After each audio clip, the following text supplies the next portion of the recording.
শিক্ষকের বৈঠকখানার পঞ্চম বৈঠকে আপনাদেরকে স্বাগত জানাচ্ছি। আমাদের আজকের বৈঠকের অতিথি কবি রোকেয়া ইউসুফ। আলোচনা হবে তার জীবন এবং কবিতা নিয়ে। কবি রোকেয়া ইউসুফকে স্বাগত জানাই। আমরা দেখতে পাচ্ছি কবি রোকেয়া ইউসুফ এসেছেন আমাদের সামনে। কিছুদিন আগে তিনি তার ৬৪তম জন্মদিন পালন করেছেন।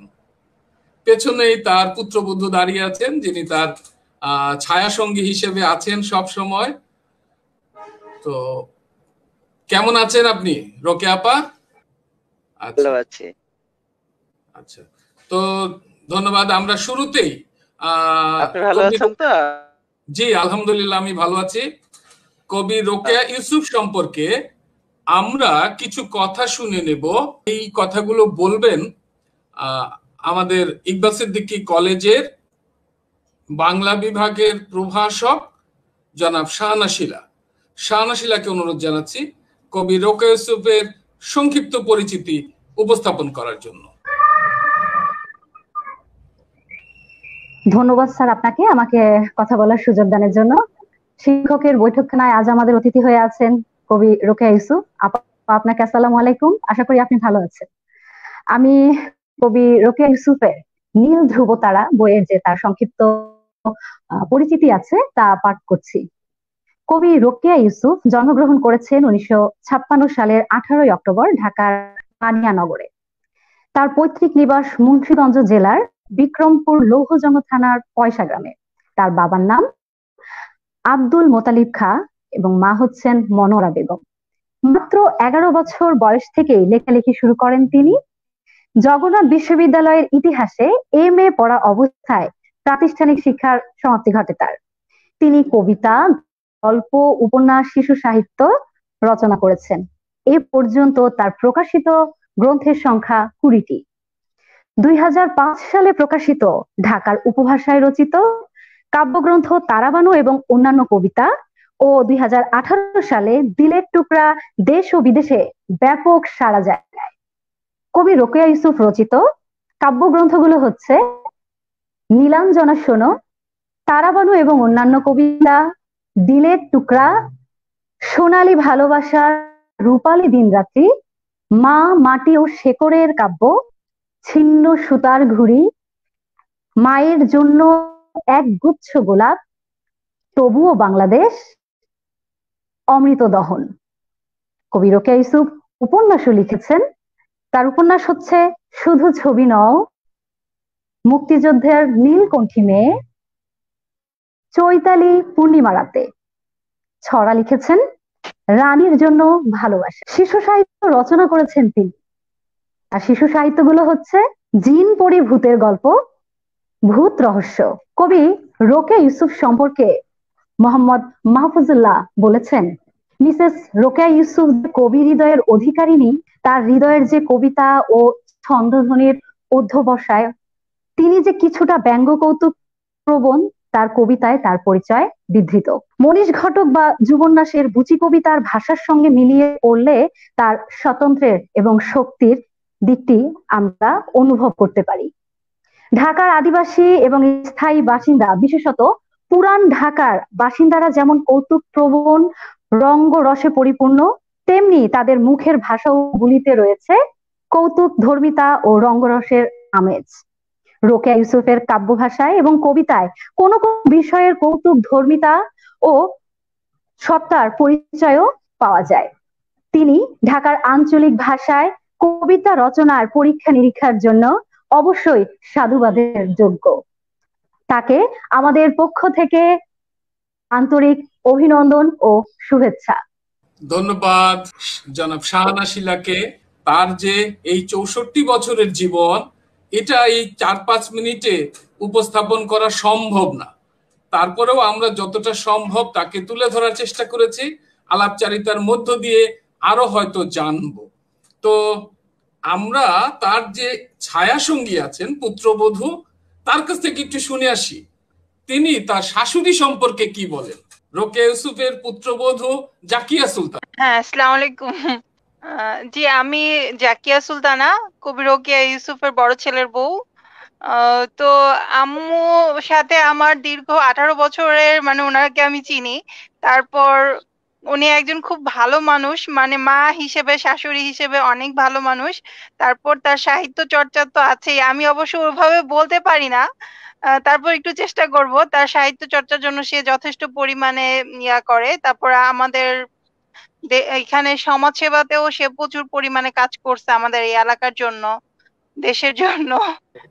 উনার এখানে মানে আমাদের এলাকায় ইব্রাহিমপুরে এলাকায় প্রাইমারি স্কুলের সভাপতি উনি। আবার পাশে একটা গরিবদের দুস্থদের একটা স্কুল আছে, ওটার পরিচালনার সভাপতিও উনি আছেন। সাথে আমরাও আছি। সবাই আমার শাশুড়ি রোকেয়া ইউসুফের জন্য দোয়া করবেন। উনি যাতে আল্লাহ যাতে উনাকে দীর্ঘায়ু এবং সুস্থতা দান করে। আর আরো দীর্ঘদিন আমাদের মাঝে উনার সমাজসেবা, উনার সাহিত্য চর্চা আমাদেরকে ছড়িয়ে দিতে পারে আমাদের বাচ্চাদের মাঝে। ধন্যবাদ ধন্যবাদ, সবাইকে। আপনাকেও ধন্যবাদ। আপনি আপনার শাশুড়ির চাইতে আরো বড়, আরো ভালো, আরো নামকরা হয়ে উঠুন, আমরা সবাই সেই দোয়া করি। কবি রোকেয়া ইউসুফ সম্পর্কে কথা বলছি, অথচ তার কবিতাই এখনো পড়া হয়নি, এটা কেমন হয়ে যায়? আমার ঢাকা জি জি থেকে ইতোমধ্যে সংযুক্ত হয়েছে আবৃত্তিকার কবি শেখ সাদী মারজান। আমরা মারজানের কাছ থেকেই রোকেয়া ইউসুফের একটা কবিতা শুনবো। সাধারণত রোকেয়া ইউসুফ আমাদের কাছে পরিচিত ঢাকাইয়া কবি হিসেবে। তো তার আগে আমরা একটু শুনে আসি না যে আমাদের সংস্কৃতিজন লিয়াকত চৌধুরী রোকেয়া ইউসুফকে কিভাবে চিত্রিত করেছেন। তারপরে আমরা মারজানের কবিতা শুনবো, আবৃত্তি শুনবো। সমস্ত শিল্পের ভিতরে কবিতা হচ্ছে অনেক বেশি সম্পন্ন। মানে কবিতা সময়ের তাৎপর্যকে ভীষণভাবে ধারণ করে। যে কবিতার ভিতরে সময় ব্যাপারটা এসে যায়। সময় কিন্তু আমাদের জীবনের জগতের একটা প্রধানতম জায়গা, যার ভেতরে আমরা বসবাস করি। কবিতায় সেটা কি করে আসে? কবিতায় দুইভাবে আসতে পারে সময়টা। একটা হচ্ছে যে আমরা বাইরের একটা কনটেক্সটের ভিতরে বসবাস করি, বাইরের আমরা একটা পরিস্থিতির ভিতরে বসবাস করি, বাইরের একটা ইতিহাস সমাজের ভিতরে বসবাস করি, সেটা সময়ের সঙ্গে তাৎপর্যপূর্ণ হয়, প্রাসঙ্গিক হয়ে ওঠে। আর একটা হচ্ছে কবিতার সময়। আমরা যখন কবিতার রিদমকে বলি বা মিটারকে বলি, তখন কিন্তু সেটা সময় দ্বারা নিয়ন্ত্রিত হয়। অর্থাৎ স্পন্দন বা ছন্দ এর যে গ্রিক শব্দ রিদমাস, সেটা হচ্ছে প্রবাহ, মূল মানেটা হচ্ছে প্রবাহ। তাতে প্রবাহের ভিতর দিকটি সময় তো আসে। সেই প্রবাহটাকে চিন্তা করেই আমরা দেখি যে কবিতা তার ভাষাতাত্ত্বিক দিকটা কিভাবে শুরু করেছেন। আমি কেন এই সমস্ত কথা বলছি, কারণ রোকেয়া ইউসুফকে বিবেচনা করতে গেলে আমাদের এই কথাগুলোকে একটু কাজে লাগবে বলে মনে করি। তাহলে কবিতার সঙ্গে যুক্ত আছে তার স্বধর্ম, সেখানে বলতে পারি আমরা নন্দন বহুসরা সময়। কিন্তু রোকেয়া ইউসুফকে যদি আমরা চিন্তা করতে চাই, তাহলে কিন্তু আমাদের জানা যে তাত্ত্বিকতা আছে, জানা যে বিষয়টা, কিছুটা আমাদের বর্জন করতে হবে। তা না হলে আমাদের রোকেয়া ইউসুফকে বিবেচনায় আনা যাবে না। কারণ তিনি যে কাজটি করেছেন সেটা একটি ভিন্ন আলোকন দ্বারাই আমাদের দেখতে হবে, বিশেষ বিবেচনা আমাদের দেখতে হবে। তা না হলে এর তাৎপর্যটা আমরা ধরতে পারবো না, যে কথাটা আসলে আমি আগেই বলেছি। হ্যাঁ, লিয়াকত চৌধুরীর কথা শুনলাম। আমাদের অত্যন্ত প্রিয় মানুষ শেখ সাদী মারজান রেডি আছে রোকেয়া আপার কবিতা পড়ার জন্য। মারজান।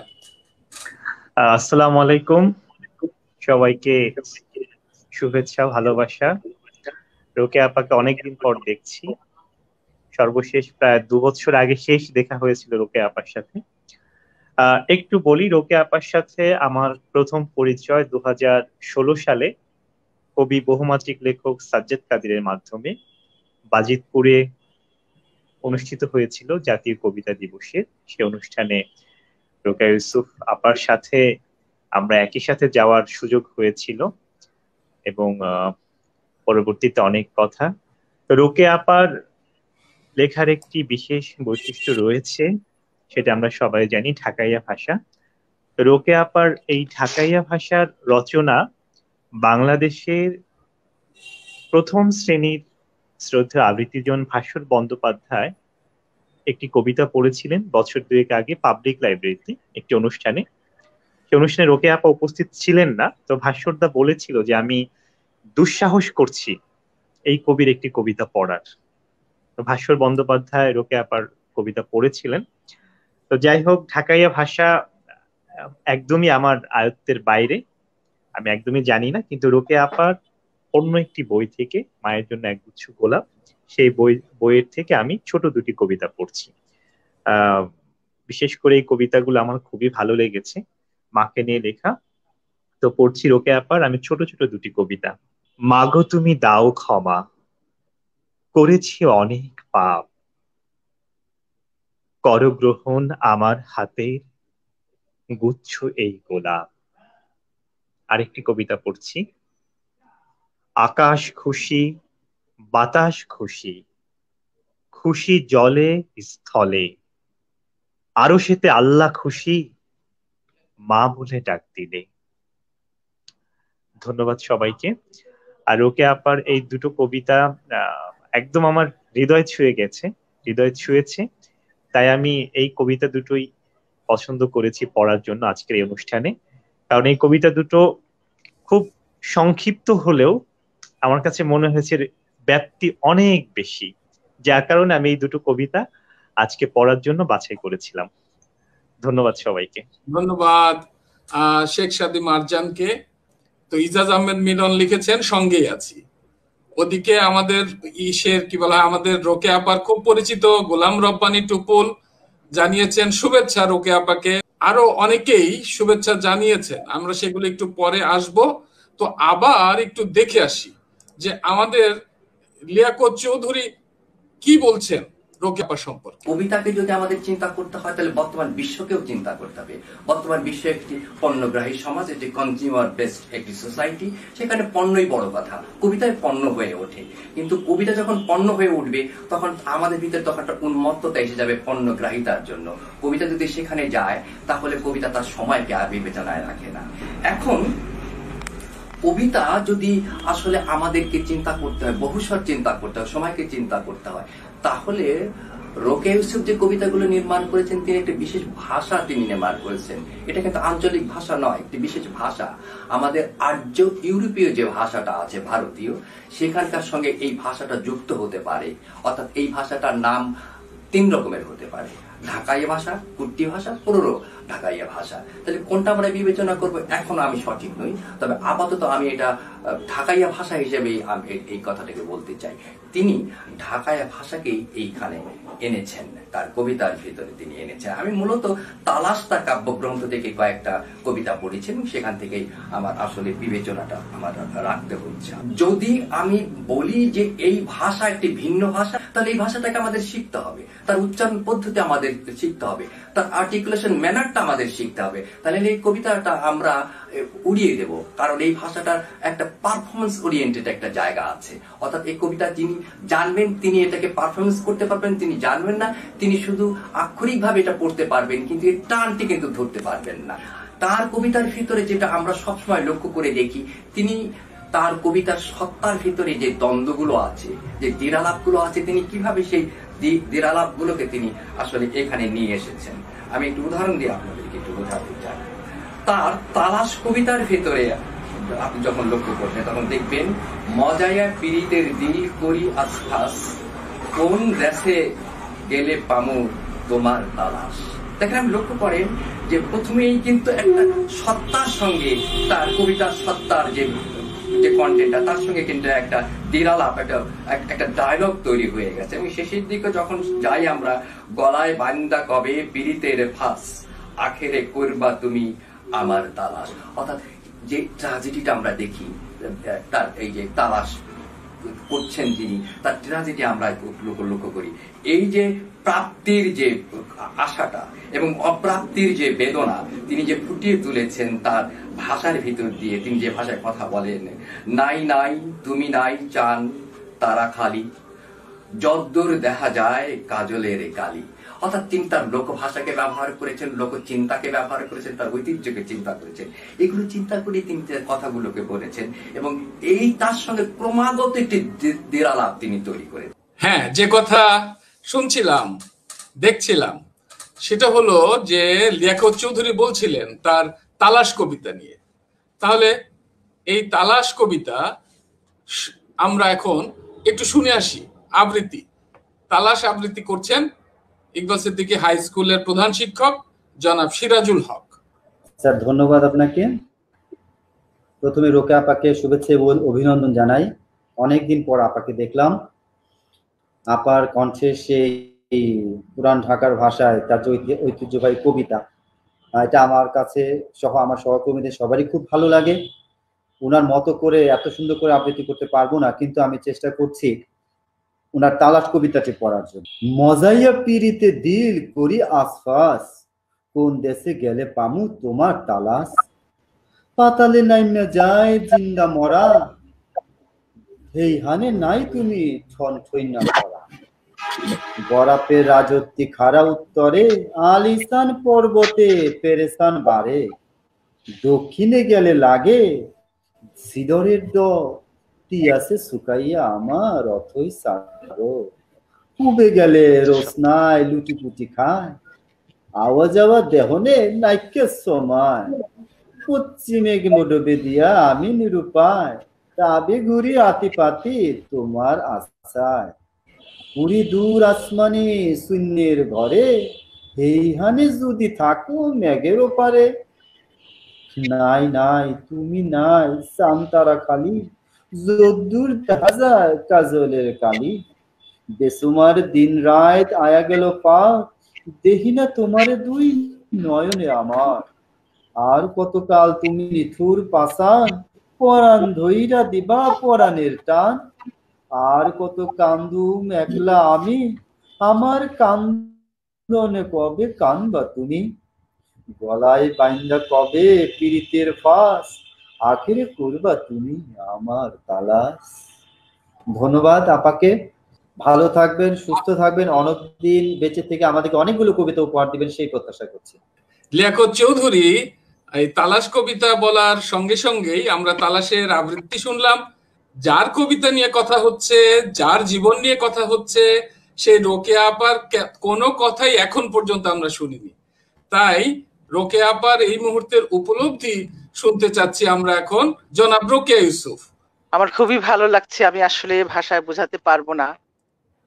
দীর্ঘদিন আমরা সাহিত্যাঙ্গন থেকে দূরে, আর এই যে এত বড় একটা কাজ করলেন আমাদের ভাই ইকবাল সিদ্দিকী, সাহিত্য অনুরাগী, শিক্ষা অনুরাগী প্রাণ। আমার তার জন্য আমি দোয়া তো অবশ্যই করি, এবং তার সর্বাঙ্গীন সুন্দর মঙ্গলও কামনা করি, এবং এর সাথে যারা যুক্ত আছেন, শুনছেন, অংশগ্রহণ করছে, সবাইকে আমি আমার অন্তরের অন্তঃস্থল থেকে ভালোবাসা এবং শুভেচ্ছা জানাই। আসলে আমরা যারা সাহিত্য মনা, এই ধরনের অনুষ্ঠানে আসলে আমরা যেন একটু অক্সিজেন পাই, মনে হয় আমরা একটু অক্সিজেন গ্রহণ করলাম। তো আমার এই ভালো লাগা আসলে ভাষায় বুঝাতে পারছি না, আমি খুবই অভিভূত।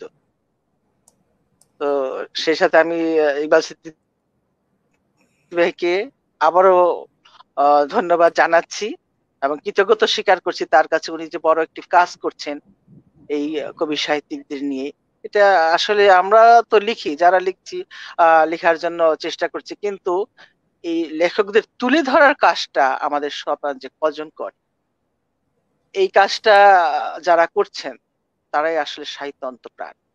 আমি তাদের সবার জন্য, যারা যেখানে সাহিত্যের জন্য এভাবে কাজ করছেন, তাদের সকলের জন্য আমি দোয়া করছি এবং সবাইকে আমার আন্তরিক শুভেচ্ছা জ্ঞাপন করছি।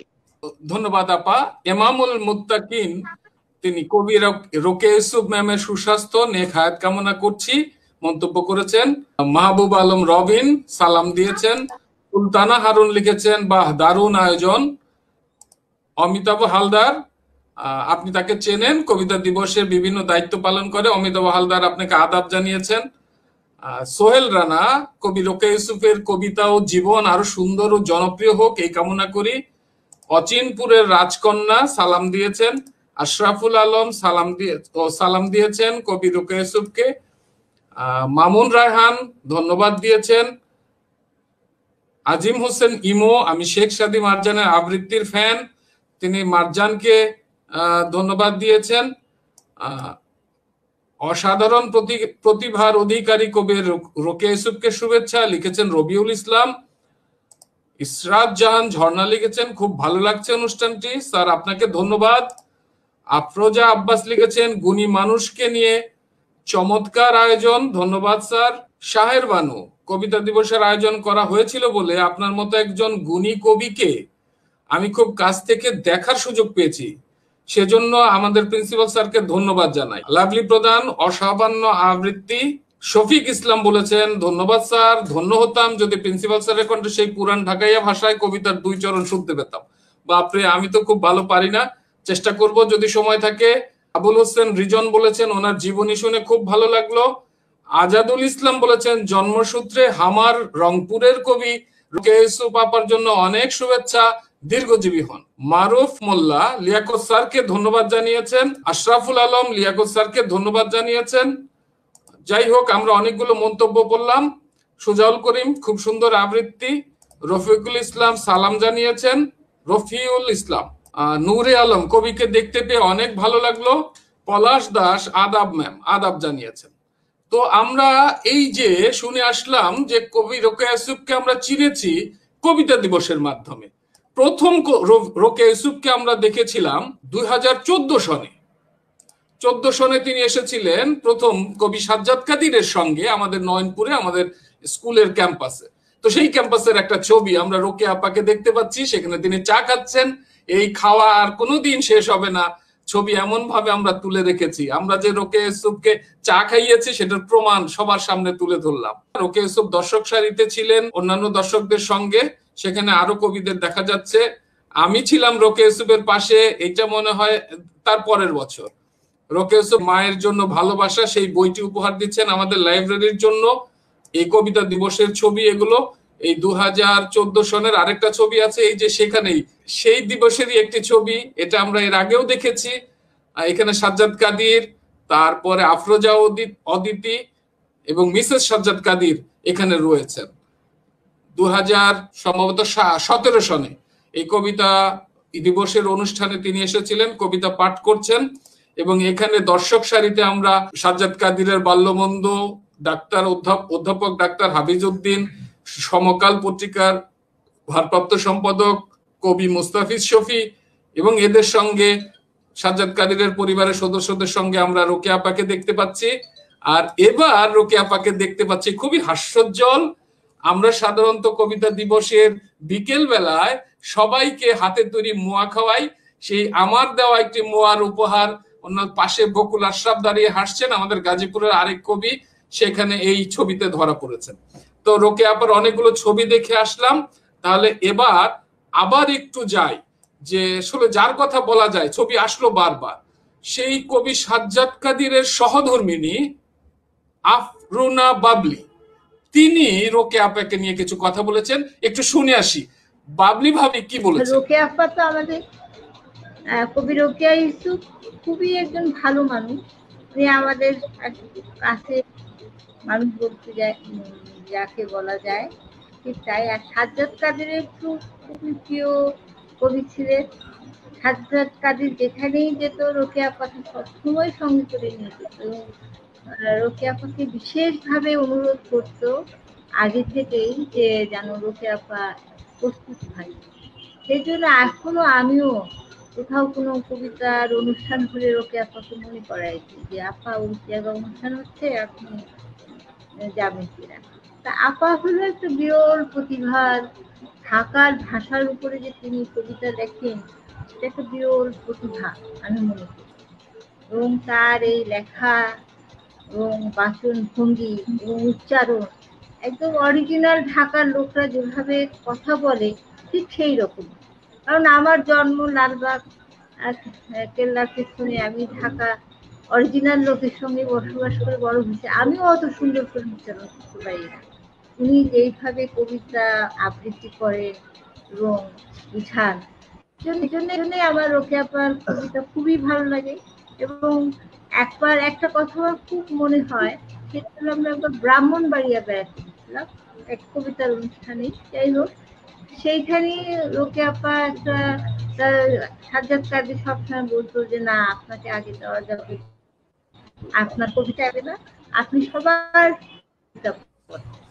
যাই হোক, তো ওই সবার কবিতা পড়া শেষ হলো, তারপরে রোকেয়া আপু পড়া শুরু করলো। ওনার একটা কবিতা আছে তারা বনু আর দিলের টুকরা, আর 1400 সালের কবিতা। এই কবিতা যখন শুরু হলো, একজন শৌখিন ফটোগ্রাফার ছবি তুলে, তিনি রোকেয়া আপার ছবি তুলেই যাচ্ছেন। বেশ বয়স্ক ভদ্রলোক, উনি চেয়ার থেকেই পড়ে গেলেন।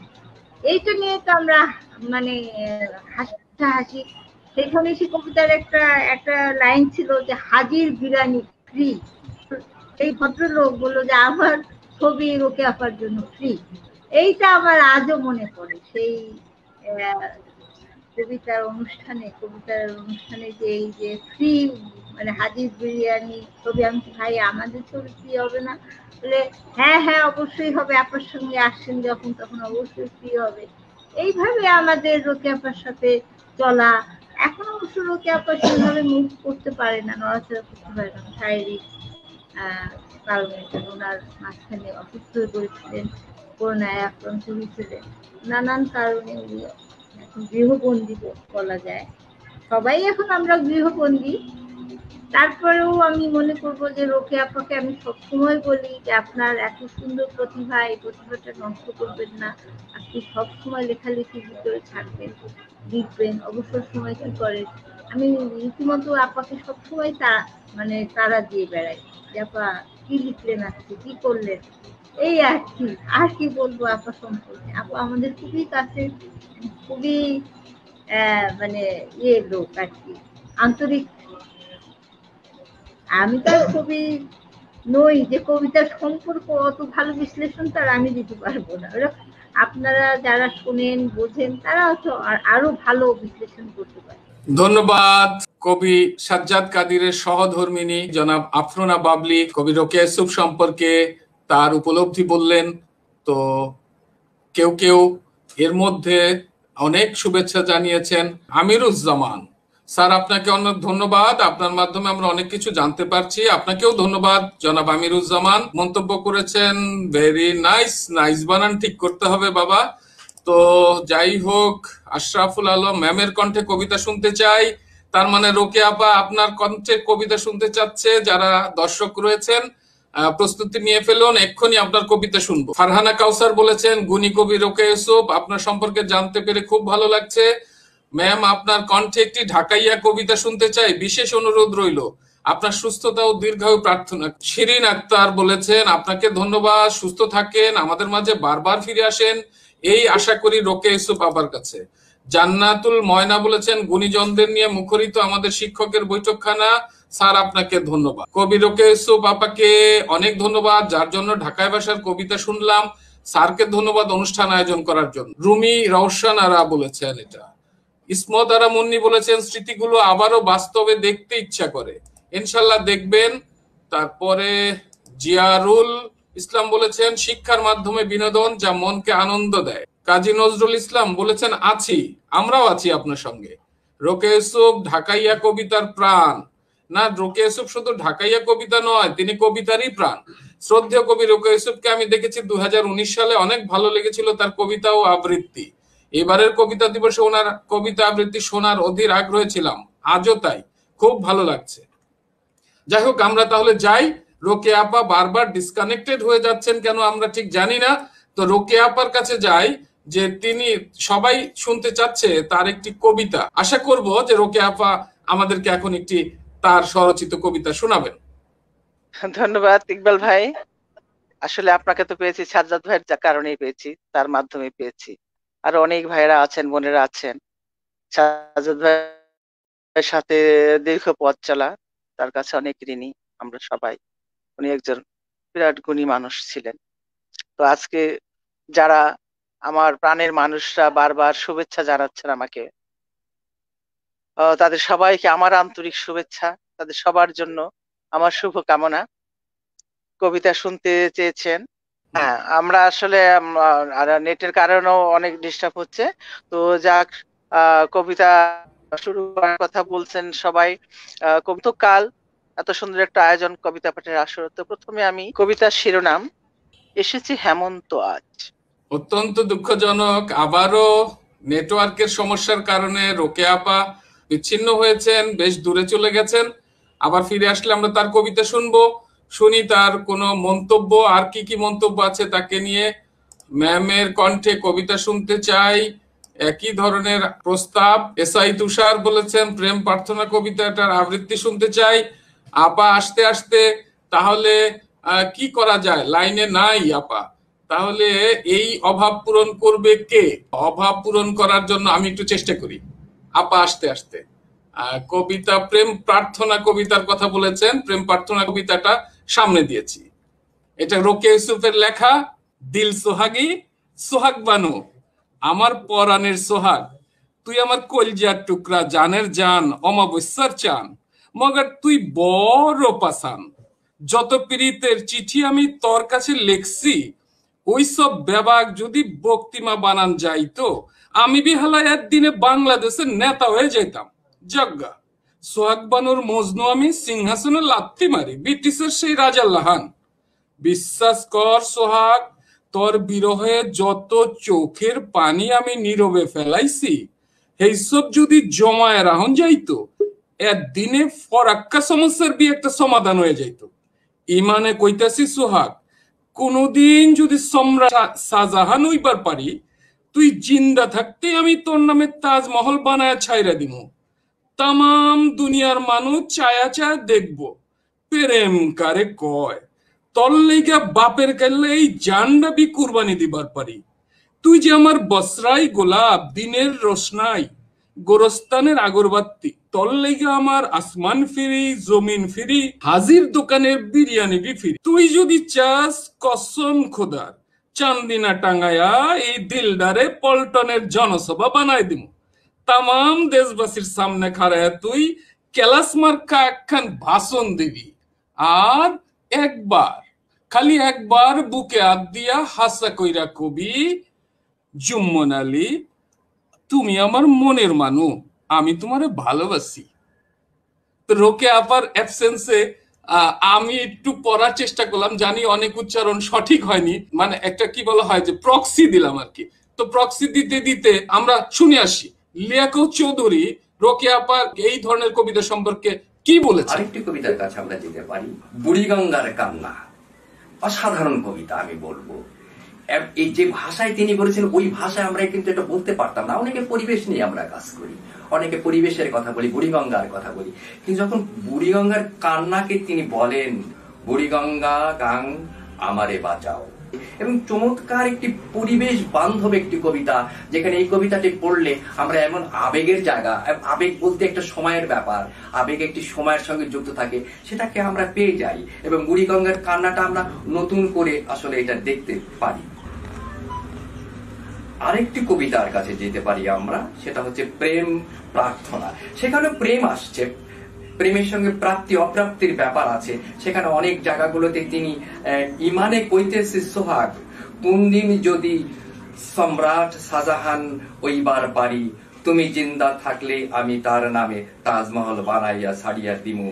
তামাম দুনিয়ার মানু চায়া চায়া দেখবো প্রেম কারে কয়। অর্থাৎ তিনি ঐতিহ্যটাকে ব্যবহার করেছেন এবং তিনি চিন্তা করছেন যে সবকিছু মিলে মিশেই আমি যেন তোমাকে পেতে পারি, তুমি যদি একবার আমার দিকে চাও। এই যে চাওয়া আর না চাওয়ার প্রাপ্তি তার প্রেমের কবিতার ভিতরে আমরা দেখছি, এবং এখান থেকে আসলে একটা সত্যিকার একটি দেরালাপ তৈরি হয়, একটি সময় তৈরি হয়, একটি ডায়লগ তৈরি হয়ে যায়। তার সত্তার সঙ্গে, তার কবিতার সঙ্গে, তার ফর্মের সঙ্গে, তার কন্টেন্টের সঙ্গে একটা দ্বন্দ্ব আমরা দেখতে পাই। আপনার মূল্যায়ন আমরা মনে করি যথাযথ, এবং আপনি বলার আগেই আমি এই কবিতাটা সুযোগ পেয়ে পড়ে ফেলেছি। আমরা বারবার চেষ্টা করছি, কিন্তু যিনি আজকে মূল এই অনুষ্ঠানের প্রাণ, তিনি বারবার হারিয়ে যাচ্ছেন এই নেটওয়ার্কের সমস্যার কারণে। রোকেয়া ইউসুফ আপার কবিতা শুনছিলাম, আবার তিনি সংযুক্ত হওয়ার চেষ্টা করছেন, আমি দেখতে পাচ্ছি তিনি এসেছেন। আমরা কবিতা শুনবো। এখন যত মন্তব্য এসেছে আমি এগুলো পড়ছি না এই কারণে, কারণ আমার সহকর্মীরা সব আমাকে প্রশংসায় ভাসিয়ে দিচ্ছেন, সেই কারণে আমি এগুলো পড়ছি না। কিন্তু না পড়ে শুধুমাত্র একটু সামনে উপস্থাপন করে যাচ্ছি, না হলে ওরা আবার মন খারাপ করতে পারে যে রাত জেগে জেগে আমরা এমবি খরচ করে করে প্রোগ্রাম দেখছি, মন্তব্য করছি, তো এগুলো উপস্থাপনই করা হচ্ছে না। সেই জন্য না পড়ে শুধু তাদের মন্তব্যগুলো আমি স্ক্রিনে ভাসিয়ে দিলাম। রোকেয়া আপা আবার সংযুক্ত হয়েছেন, শুনে আসি রোকেয়া আপার কবি। জি, অনেক ভালো লাগলো, সবাই আবৃত্তি করতে, সেই সাথে ইকবাল সিদ্দিকী ভাই এত সুন্দরভাবে আবৃত্তি করলেন। মাঝে মাঝে যদিও ডিসকানেক্ট হয়ে যাচ্ছি, আমি অনেকের কথা শুনতে পাচ্ছি না, এত সুন্দর আলোচনা করছে সবাই। আর নিজের না থাকলে শুনলে তো হয় না, আগে আছে আপনার ভিতরে। তো আমি আগে ছোট্ট একটা হেমন্তের কবিতা পড়ি প্রমিত ভাষায়, যেহেতু হেমন্তকালের আসর শুরু করছিলাম, তখন এসেছে হেমন্ত আজ।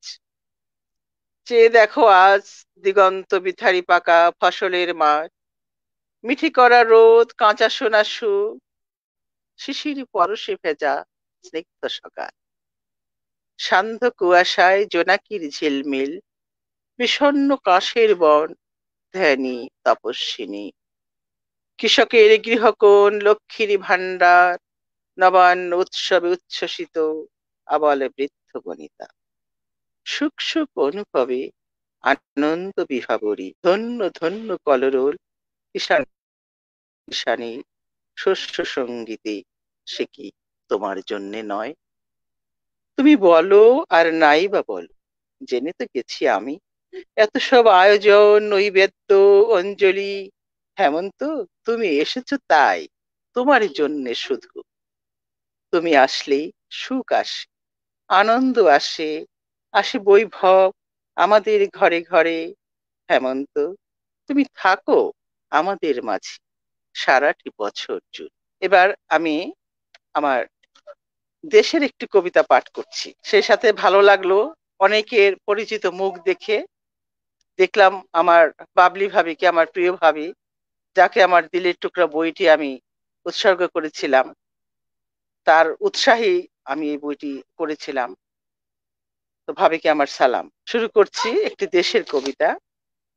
তবুও বাংলাদেশ আসে না বিপ্লব প্রতিবন্ধকহীন, রক্তপাতহীন যুদ্ধ আসে না।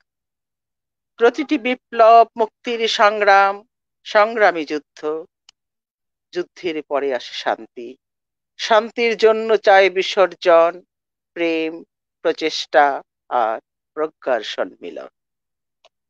সোচ্চার ছিল বিপ্লবে বাঙালি সুদীর্ঘ সময়, নিয়েছে অস্ত্র তুলে হাতে প্রহর সঙ্গিনী, লড়েছে সমরে সম্মুখে গোচরে অগোচরে, এক সাগর বুকের রক্তে ভাসিয়েছে বঙ্গোপসাগর, দিয়েছে বিসর্জন মা বাবা ভাই বোন, স্ত্রী পুত্র কন্যা আত্মীয় পরিজন, ঠেলে দুই হাতে সব হারানোর হাহাকার ঢেউ, বিনিময় ত্যাগ তিতিক্ষা অপার, এসেছে মুক্তি পৃথিবীর মানচিত্রে, আরো একটি স্বাধীন দেশ বাংলাদেশ। তবুও বাংলাদেশ, এখনো বাংলাদেশ, শান্তির জন্য, সাম্যের জন্য, ডিজিটাল জীবনের জন্য, অবিরাম যুদ্ধে নিরলস বনে যাচ্ছে অহর্নিশি, তথ্য প্রযুক্তি আর সুসম্প্রীতির অন্তর্জাল। শুধু আপনার নাম হয়েছে ঢাকাইয়া কবি হিসেবে, কিন্তু আপনার অন্যান্য কবিতাও বেশ শ্রুতিমধুর এবং শুনতে ভালো লাগে। আমরা তো কবিতা খুব ভালো বুঝি না, তো আমাদের একজন সহকর্মী আপনার একটি কবিতা আবৃত্তি করেছেন, আমরা তার আবৃত্তিটি শুনে আসি। আসসালামু আলাইকুম। আবৃত্তি করছি রোকেয়া ইউসুফের তোমার জন্য কবিতা। তোমার ভালোবাসার ইন্টারনেটে হ্যাং হয়ে আছি আমি অষ্টপ্রহর, দিনটা কাটে যেমন তেমন, রাতটা গভীর হলে নিজেকে পারি না রাখতে ধরে, আট পৌরে এই জীবনের খেলা থেকে। রাতটা গভীর হলেই কম্পিউটার, ইন্টারনেট, মাউস ছাড়া কিছুই বুঝি না। যায় যাক যাক সবকিছু ধন, অথই রসাতলে। এখন শুধু নেট আর মাউস, মাউস আর আমি। হন্যে হয়ে খুঁজি নেটের আকাশ, অতল ভূতল। আছে যত ওয়েবসাইট, ফেসবুক, এনসাইক্লোপিডিয়া, কিছুই রাখি না বাকি। ব্রাউজ করে চলি একের পর এক প্রখর উন্মাদনায়। শুধু তোমাকে চাই, তোমাকে চাই, আর তোমাকেই চাই। প্রচন্ড ভাবে টের পাই অস্তিত্ব তোমার হৃদয়ের গুহায়। তবু কিছুতেই পারি না ছুতে ক্যাশাগ্র তোমার। এমনই অধরা তুমি, এমনই গোপন থাকা। এক করে চলে গেছো তন মন প্রাণ সর্বস্ব আমার। এখন নিঃস্ব আমি, চাতক কাঙাল। তোমার ভালোবাসা .com থেকে ছিটে ফোটা ডট ডট পেলে বহাল তবিয়তে বেঁচে গড়তে যাই আমি। বিশ্বাস করো, বিশ্বাস করো তুমি। ধন্যবাদ সবাই। হ্যাঁ, আমাদের স্কুলের সহকারী শিক্ষক মমতাজ বেগম কবিতাটি আবৃত্তি করেছেন। লিয়াকত চৌধুরীর আরেকটু কথা আমাদের শোনার আছে। সংস্কৃতিজন লিয়াকত চৌধুরী কি বলেছেন আপনার সম্পর্কে, আপনার কবিতা সম্পর্কে? আপনার সম্পর্কে তো নয়, রোকেয়া ইউসুফের কবিতা সম্পর্কে তিনি কি বলেছেন? যুদ্ধকে নিয়ে অনেক কবিতা আমরা জানি, কবিরাই সাধারণত মুক্তিযুদ্ধকে এগিয়ে নিয়ে গেছেন, কিন্তু ছোট্ট একটি কবিতা, এই কবিতার ভিতরে রাজাকার এবং মুক্তির ভিতরে, মুক্তি যিনি যোদ্ধা তার ভিতরে একটা দিরালাপ হচ্ছে, একটা ডায়লগ হচ্ছে, ইনকাউন্টার হচ্ছে। কিন্তু এই ইনকাউন্টারটা কি আসলে শুধুমাত্র তাদের ভিতরে নয়, ইনকাউন্টারটা হচ্ছে আসলে পুরো যে যুদ্ধের ভিতরে আমাদের সম্পর্কটা কি ছিল রাজাকারের সঙ্গে মুক্তির। আমরা রাজাকারের দাপটটা লক্ষ্য করি, কিন্তু মুক্তিযোদ্ধা তার চেয়ে একটি দাপট দেখাচ্ছেন। তুমি বলছে আমি বাপের বেটা, বিচ্ছুর বিচ্ছু, ঠেটার ঠেটা। এবং শেষে তিনি বলছেন জনমের বেবাক সৌদ একবারে লিমু, মুগুর গেলাইয়া জবান বন কইরা দিমু। দারুণ একটা শক্তি তিনি প্রয়োগ করছেন। কথার ভিতর যে এত শক্তি থাকতে পারে, বিশেষ করে এই পুরনো ঢাকার বা ঢাকাইয়া ভাষার ভিতর যে একটা শক্তি থাকতে পারে এবং বৈচিত্র্যময় একটা জায়গা থাকতে পারে, সেই শক্তিটা, কবিতার শক্তিটা কিন্তু আমরা পেয়ে যাই যখন কবিতার ভিতরে একটি দিরালাপ তৈরি হয়, একটি বহুস্বর তৈরি হয়ে যায়। সুখ ফাল্গুনে, এই কবিতাটা পড়লে আমাদের কাছে মনে হবে যে কত চমৎকার ভাবে সাবলীল গতিতে কবিতাটা যেতে পারে। সেখানে অনেক বেশি ধনাত্মক শব্দটা ব্যবহার করেছেন এবং ধনাত্মক শব্দের ভিতরে লক্ষ্য করেন সির সির সির দ্বারা ঝিরি ঝিরি বাও, ঝাপ বাজে ঝমঝম রঙিলা পাও। অর্থাৎ এখানে এত বেশি মানে কবিতার যে আমরা আগে থেকে বলেছি সাম্যতা, যাকে বলে অ্যাজোনেন্স এবং কনজোনেন্স, যাকে বলে ব্যঞ্জন বনে প্রচুর পরিমাণে ব্যবহার, স্বরধ্বনির বারবার ব্যবহার, পুনরুক্তি, এবং সেখানে একটা প্যারালিজম, সমান্তরতা দিয়ে কবিতা তৈরি করতে হয়। কবিতার যা ধর্ম, স্বাভাবিক ধর্মকে তিনি করেছেন, এখানে অনেক বেশি ধনাত্মক শব্দগুলো তিনি ব্যবহার করেছেন। এর ভিতর দিয়ে আসলে তিনি কবিতার যে মর্ম মূলে যায়, যে স্বভাব ধর্মের জায়গাতে তিনি গেছেন, নন্দনের জায়গাতে তিনি গেছেন, কিন্তু ভাষাটার ভিতর দিয়ে তিনি চলে গেছেন, কাব্য ভাষাটাই তার পিছনে ভিন্ন জায়গাতে তিনি তৈরি করেছেন। এই কাব্য ভাষাকে যদি আমরা বিচার বিবেচনা না রাখি, এই কাব্য ভাষা যদি সৌন্দর্যটুকু আমরা না বুঝি, তাহলে কিন্তু রোকেয়া ইউসুফকে আমরা বুঝতে পারবো না, বিশেষ বিবেচনায় আনতে পারবো না, বিশেষ আলোকন তাকে আমরা দিতে পারবো না, কারণ তিনি বিশেষ আলোকন দাবি করেন। যদি এই আলোকনটা না দেই, তাহলে এই সময়কার জন্য যে বর্ণ বিশ্ব চলছে, যে বিশ্ব আমাদের একটা সাংস্কৃতিক আগ্রাসন চলছে, সেই আগ্রাসনের ভিতর দিয়ে আমরা যখন আমাদের লোকাল সংস্কৃতির সঙ্গে লড়বো, আমাদের ঐতিহ্যকে তুলে ধরে লড়বো, তখন কিন্তু আমরা পারবো না।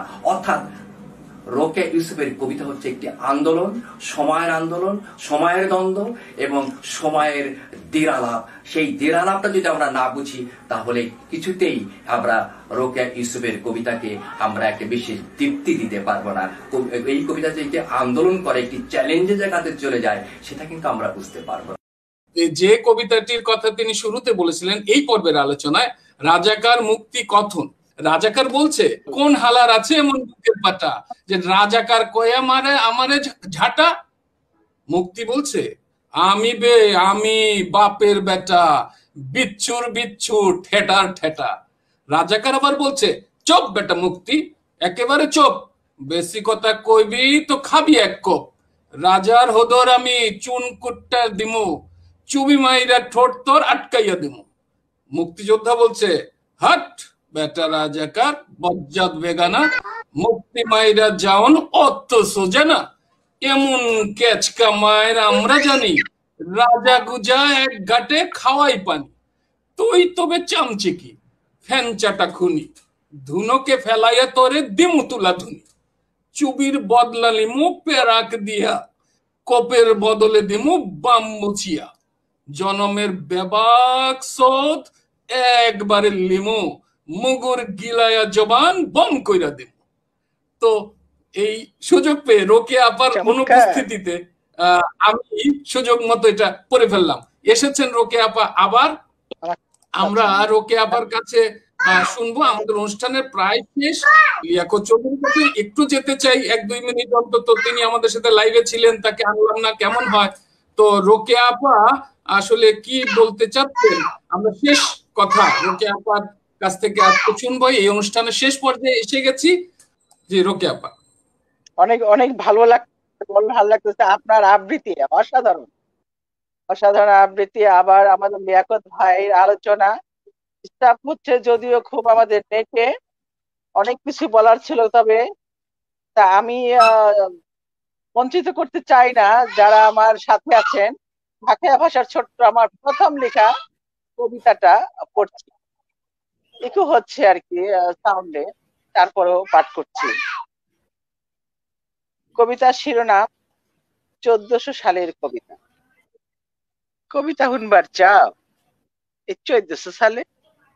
কৈতন বাড়াই ভালে কবিতা, কবি রইল বেবাক ফকির।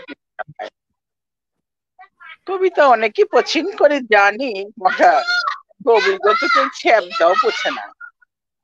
আর আমার ইচ্ছা কবির জীবন তো বেওয়ারি স্নেরি কুত্তাল।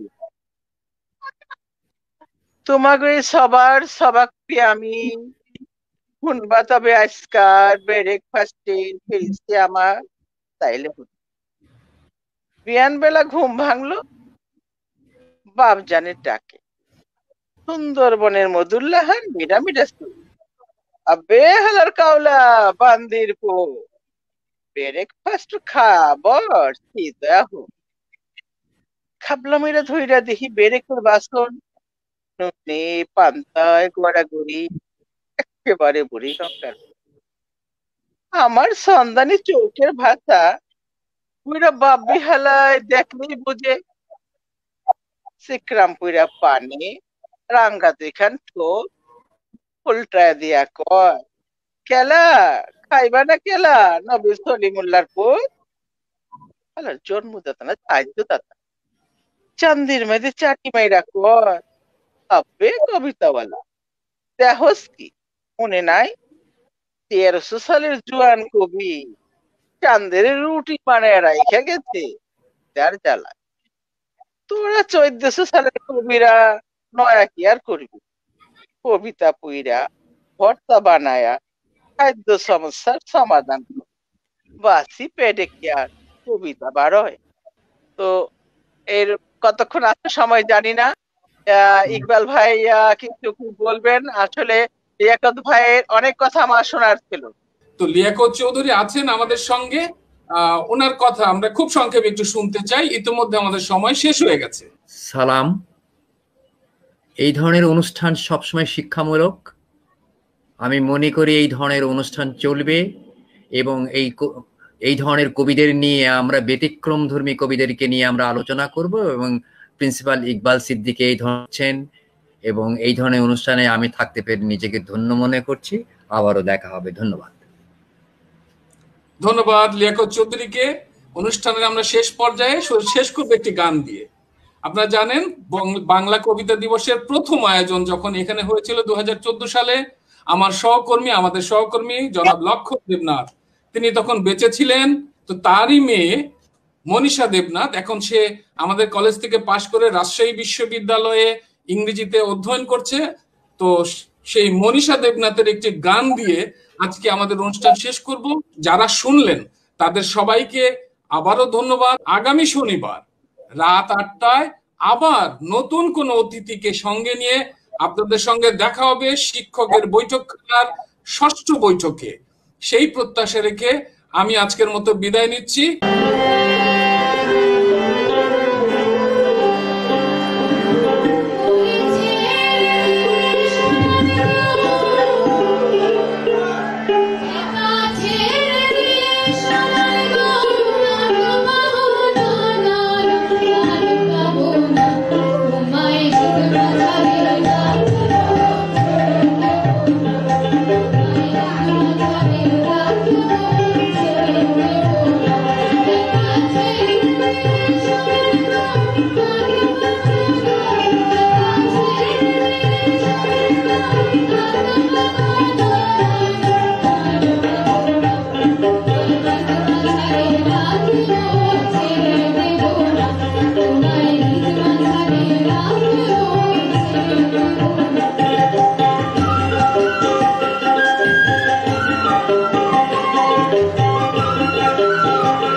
Oh,